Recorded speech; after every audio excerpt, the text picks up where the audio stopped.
Well, good afternoon and welcome to In The Crosshairs with our good friends, with the guys from the Guns in 701, JD and Clay joining us here on this Monday afternoon. Well, good afternoon, guys. How are you? Welcome back. Good afternoon, Jay. Good to be with. Doing great. It was a good weekend. Busy, but glad to be here. Yep, yeah, good absolutely. To be back, Jay, good seeing you. You get a haircut or something? Yeah, I did. Good, buddy. Yeah, I did get a haircut upon recommendations. You know, I like a little closer cut in the summer, especially when the days are going to be 85.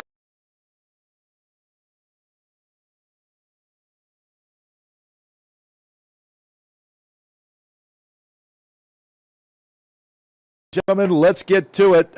We've got a few topics here we want to discuss now. I'm just going to throw this up there real quick. We'll start with Hunter Biden's attorneys now to use the pro-Second Amendment SCOTUS ruling to avoid some prosecution on possible gun charges. Now, Clay, tell us what this is all about. Well, of course, Bruen, we know what happened there. It overturned New York's proper cause requirement so you could get a concealed carry, basically stating that everybody has a right, an individual right, to keep and bear arms. Now, I think they're got to reach here. You know, I know they mentioned specifically Clarence Thomas's and what he said about an individual's right to carry a handgun for self-defense outside of the home. But it said nothing. I mean, that is not what that applies to as far as filling out your 4473 form, which specifically asks if you are an unlawful user of addicted to marijuana or any other depressant, stimulant, narcotic drug, or any other controlled substance. Now, remember, if you answer that wrong and you lie on that form, it is a felony. I think it's subject to like $250,000 in fines, if I remember right. I mean, this is not what the Bruen case was about, but now your anti-gun Second Amendment lawyers that work actually for the Biden campaign and for the Biden family, they're going to try and use that ruling that they hated to try and get Hunter off of something that he actually probably did. I get a kick out of it, Clayton. You and I have said this for many years. Leftists, they think the Constitution and Bill of Rights is an outdated piece of toilet paper that doesn't pertain to modern times, until the rare occasion that it might help them. And then guess what? They come out beating the drum that they're all, we love liberty and freedom. And the day after this came out, I think Hunter's dad tweeted that we need to ban assault weapons and of course, ban high cap magazines. And you know, the thing about that Bruen decision too, though, what kind of gets me worried that he might get off the hook is, well, he's going to get off the hook, trust me. But you know, they said any gun law has to get in line with precedent of historical gun control, which I don't know. My historical gun control on people who use drugs or alcohol probably from gun smoke, when they just take their Dylan will take their gun away for a couple of days when they sobered up and give them back to them. But I mean, we got Hunter on video arguing about how much crack weighs at the same time when he filled out those 4473s. I mean, so pretty much, and ATF reiterated over the weekend, this was put in the 68 gun control. And Minnesota, I don't care what Minnesota did. If I think they legalized marijuana or something there, and they said until federal law changes, if you're caught with it, you like Clay said, the fine here, $250,000, maybe 10 years in jail. So I don't know. It's kind of a borderline thing for me, I guess. If that's what Clarence Thomas said, that I guess I'd have to look into more. I'm not a great lawyer mind by any means, but. One thing I kind of think about on this when you talk about the historical use, and that's what Bruen was based on. This could go either way. I mean, if they try to use it and say they use that as their precedent and Bruen as their precedent and get Hunter off of this, that could open things up on our side as well. So let's look at the historical use of firearms. What was it? What was the intention? It could almost even make our position even stronger that the feds really don't have a say in this. So I don't know if they want to go that route. We will see. I have no doubt they'll try any little sneaky snake. Now that you say that, man, I want them to try it. Yeah, kind of. Just as you were saying that, I thought, this could work to our advantage. Yeah, well, Clay, let me ask you this real quick. I'm sorry. Let me ask you. So with these, I know that, Jamie, you just had mentioned that Minnesota had legalized recreational use of marijuana. Could this be the states that do legalize marijuana? Could it be now kind of an end around for gun control? You know what I mean? If you're going to possess marijuana, guess what? You can't possess a gun. So it's kind of a way of, hey, this could be a little bit of a gun control type of a law. Oh yeah. Oh, I definitely see it that way. That's again, Jay. There's one of them things. They're all about freedom, and they always want to make marijuana legal, which I guess go for it. I don't use marijuana, but they're all about freedom to smoke marijuana, but you can't have a civil right. Then legalized marijuana is not a civil right, but owning firearms is. So you're for something that's not actually a right, but something that is a right. You want to restrict it if we let you smoke marijuana in your state. So yeah, I think they're just fine with you not being able to. Hey, to them, Jay, it's just another way to stop somebody from owning guns, and they think they're doing good. Yeah. Yeah, I agree. And I think it's ridiculous because I think we said this once before, but I'll say it real quick. People who smoke pot, I never really see them get violent, but people who drink, I've seen them, get pretty violent on a number of occasions, and they can still buy guns. So I don't have a problem with people who smoke marijuana buying guns and exercising their rights. I never understood why a weed is that. It's a plant. It's illegal. It hasn't been stopped. It's been around forever, and I don't use it personally. Mm-hmm. But you know what? To each his own on that. I've really changed my idea on that over the years. And at best, it's a state issue, kind of like everything else. Kick it to the states, let them do what they want with it. Yeah, sure. Yeah. Well, nowadays you don't even have to smoke it. I think you can consume it in any different form now. You can drink.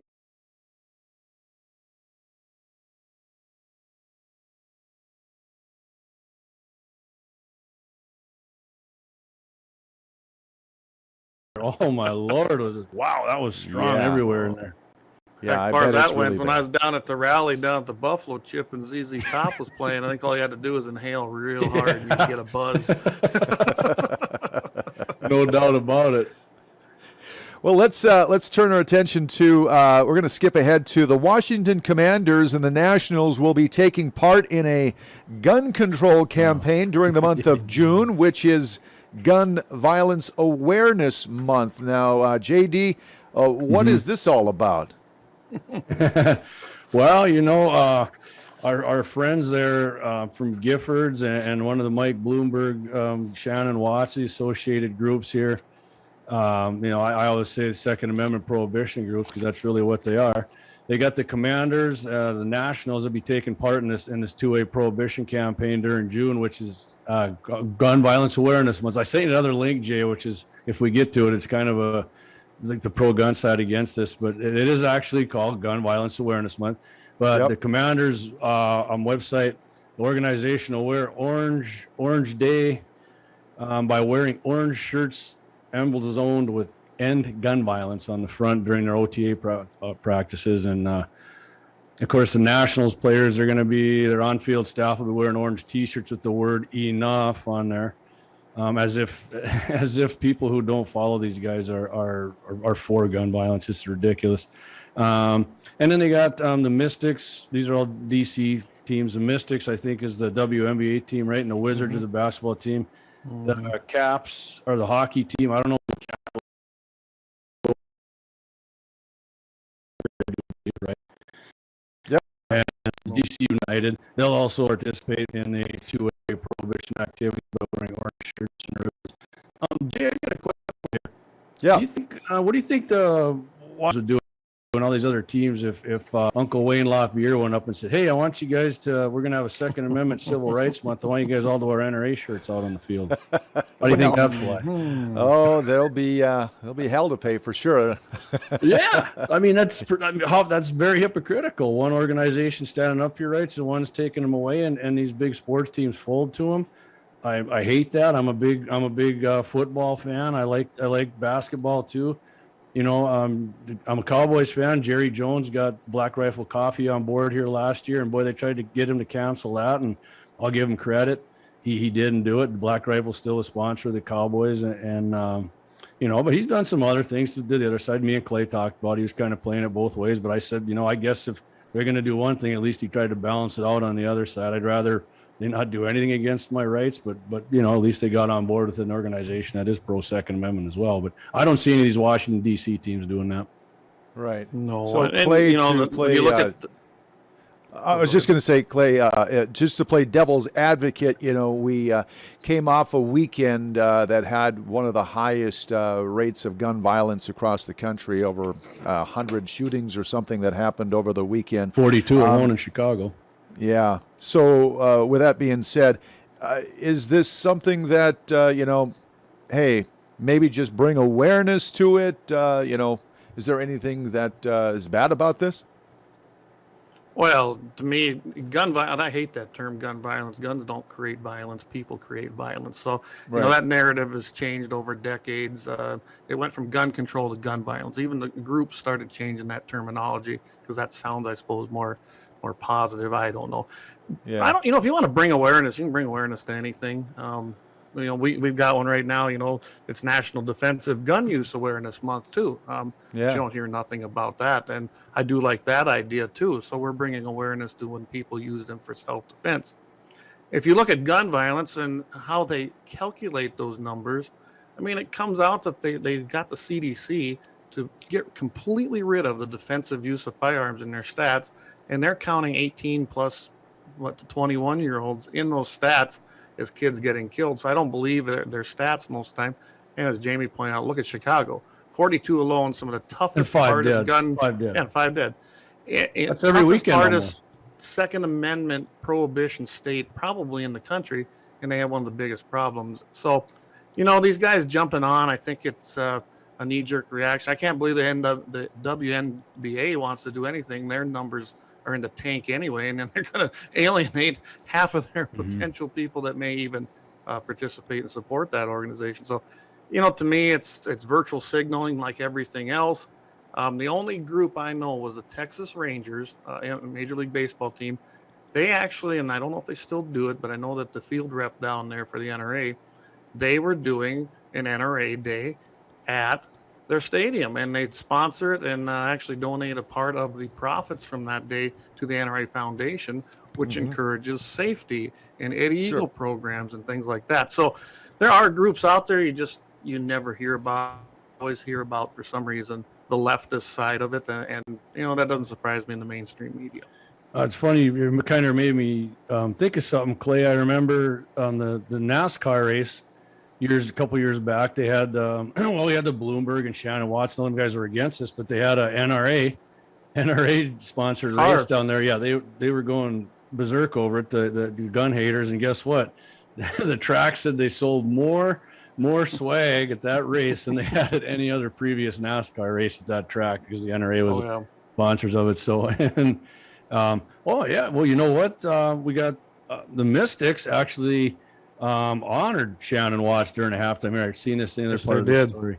They held a private event with every town for Second Amendment prohibition there, and gave her this big award. Again, would they give Wayne LaPierre an award for actually defending and promoting our Second Amendment rights? No, they wouldn't even think of doing that.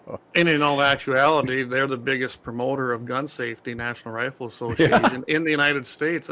Literally millions of dollars raised, probably getting closer to $1 trillion over the last decades through the NRA Foundation. So, but absolutely, it's mom is the word. Hey, one more thing on Chicago there, Clay. You were talking about their gun law. What they always blame it on, though. I always get a kick out of this, and they think that it debunks our side of the argument. Well, they're just bringing these guns in from Indiana, and because they're lax gun laws. So I'm like, states, okay, so you guys got all these tough gun control, Second Amendment prohibition restrictions, and the criminals don't obey them. Yeah, they're bringing guns in. Yeah, thanks for making my argument. They don't follow the law. They don't follow the law. Not only that, then how come the surrounding states don't have the problems there? Yeah. There's a few big cities in Indiana, but for the most part, Indiana's a pretty safe state. That's where most of the gun crime goes on, and in big city areas. Run by Democrats, by the way, most of them. Yeah, it's true. We're not banging on them, but it's true. So, as we mentioned, since down in Washington, the nation's capital, they're doing the Gun Violence Awareness Month now. JD, June is also National Defensive Gun Use Awareness Month, and how can one participate in that? Yeah, I'm a big fan of this one. I actually don't know if this is official, but I got this. Yeah, from BearingArms.com, I got this story. There's a number of things they want you to do. like Clay was saying, the defensive gun use is, they don't talk about those in the national media. They'll tell you about the shootings and the killings. The CDC, like Clay was saying, they had on their website here, May 2nd, 2022, there was a range of defensive gun uses from 60 to 2.5 million every year. The next day they scrubbed it off there because they had meetings with anti-gunners like Shannon Watson, Bloomberg. And we have a happy ending story every week on Guns in the 701 live stream. But yeah, so what you can do, this month, wear your favorite Second Amendment hat or shirt, from NRA or GOA. I recommend wearing some Guns in the 701 gear. That's right. Right there. I'm doing it right now. Right here. Yeah, it's some of the best stuff you can get right there, I guarantee you. Donate some money to these organizations if you can't personally go do something. One of the reasons Clay and I started our live stream was because of this. But just go and donate some money to these organizations, help them out, because money always helps. You can go online, participate, use the hashtag DGU Awareness Month, Defensive Gun Awareness Month, and put that in your hashtag in your posts, and share defensive gun uses. If you find them, feel free to share them on your favorite social media site or multiple ones. There's all kinds of stuff you can do here, Clayton, right? You got anything you can add to this? Oh, absolutely. I mean, I do it all the time. I mean, it's an everyday thing with me. I wear a hat or I wear a shirt. I'm wearing a Second Amendment shirt right now. That's honestly, guys, that's me. If anyone knows me, knows that I do wear a lot of that kind of stuff because I believe in it so much. And one thing I didn't notice when I was reading this article, so I went and checked it out. They're absolutely right. 4% of the world population, that's us, has the right to keep and bear arms, has that civil liberty right. Only 4% of us have that. The other 96% are under some kind of oppression. They definitely don't have that right. The United States is the only country that has the right to keep and bear arms shall not be infringed in their Constitution as an actual right of the United States citizens. So we are unique. We should celebrate that. Honestly, let's celebrate the fact that we can defend ourselves and have that means of defense, not just from criminals or evildoers, but it also was put in place to protect us from a government that may become overbearing, which, well, I don't know about you guys. I'm not seeing a very, friendly government right now. But, it's there. The government's using your own tax dollars at this kind of stuff to infringe on your rights. So it's basically us against them with a bunch of our own money too. So anytime you can go on, like I said, do what you can. Donate to organizations, wear your Second Amendment gear. I mean, if you hear something or read something that's not true and what the truth is, go ahead and push back on it. And screaming and hollering about it's not the way to go about it. You can change people's mind and have them look at something a lot better if you're calm about it. And I'm not saying I'm always calm. I've lost my temper on a number of things, but that's just, sometimes it gets to you a little bit. But yeah. There's one thing I would add to me, something like this, and they do mention it in there, and I guess I thought about it before. Find somebody who hasn't shot, somebody who maybe has no clue. Take them to a range, show them what it is, show them how to do it. You and I have both done Jamie, taking people out many times. You can't make a better pro-gun person, a better ally, than actually taking somebody out there and giving them the proper instruction. Have some fun and make it safe, and they'll learn they don't need to be afraid of them, that it is a tool. And you know what? As far as self-defense, it's a great choice, but you can have a little fun plinking. I mean, you hit our YouTube channel, you can see plinking and shooting, and JD and Axe do a great job just showing how much fun you can have shooting some firearms and that camaraderie with other people. So. Yeah, I mean, I've got tons of people. I don't even know a number to it, but I've turned them into pro gunners. Because they're like, I'll go, and then they left and they're like, man, that was awesome. I'd like to buy one of these guns or that one's. What do you think? And I've never took anybody shooting, Jay, and we left the range and said, what do you think? And not one of them looked at me and said, that sucked. I never want to do it again. Almost all of them want to do it again. Yeah, hint, Jay. if you do take somebody out too, don't if they haven't shot, don't go, hey, here's my 12 gauge or something that kicks really hard. Get your 22. Get some reactive targets, some jugs or whatever. I like filling up water jugs, water bottles, whatever, anything, something like that. That's always the funnest thing to shoot. Yes, you get some steel hanging. Give them a 22, or if you want to do a shotgun, a 410 or a 28 gauge or something like that. Absolutely. And just move up from there. Yeah, you bet. Speaking of shotguns, in the era of synthetic stocks and carbon barrels, Clay, is there a place for traditional rifles now in your gun cabinet? Oh yeah, I guess just look behind me, you can see that. But yeah, I'm kind of partial to the wood stocks. Always have been. Kind of like the same reason that this writer did. Most of my grandpa's guns, well, all of them that I got from him, they were wood stocks. They all have a story. My first rifle I purchased, we were just talking about this morning because graduation is occurring and has occurred for some. I don't have a graduation ring. I didn't buy one. I bought a firearm. I bought my very first rifle because I figured I'd use that the rest of my life, and I do. I've got a nick and a scar and a scratch on that rifle stock. Every one of them I know the story behind. Someday one of my boys will shoot that firearm, and I've got several for them that's going to happen. So there is that tradition. I think wood's gotten better. Now, granted, I got synthetic stocks. I love the synthetic stocks. They're durable. They don't crack. They don't deteriorate. You don't have to worry about them for the most part, and you can get really great accuracy at a very cheap price, and that has made firearms more available to the general public, I do believe. But I do believe that there is still a place for a fine piece of wood, and I can tell you some of the guns I got, I want to find those special woods. I've had a couple stocks that I had put on and made out of bird's eye maple. Now you want something that's beautiful. Bird's eye maple makes a beautiful stock as far as I'm concerned. What color is that then, Clay? Is that a darker or lighter wood? Mine was a blonder one, more of a blonde. I would put it more on that blonde yellow. Blondes have more fun, I've always heard. But I really like it the way it turns out. And now if I'm going to take them firearms though and hunt with them, which I have, I do take the nice pretty stocks off I've had built because I don't want to wreck.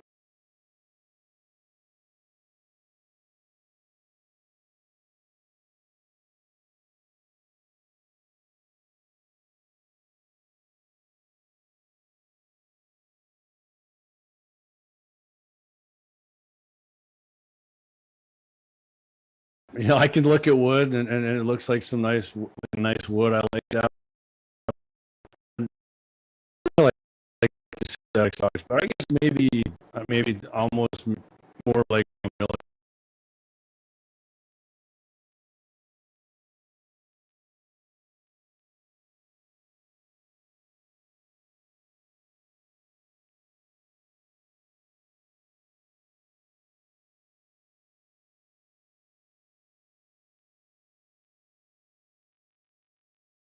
military look to them or something. I've always kind of liked military rifles better. Military. Yeah.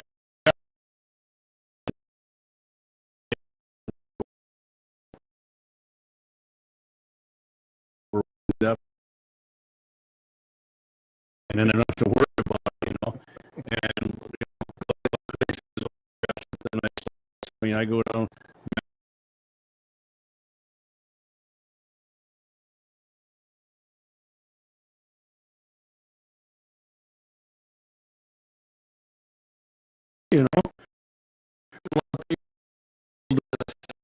The look, they don't have buy wood stocks now, right? We've had at the banquets, if you remember, and you can make an AI pretty sharp with the right wood, depending on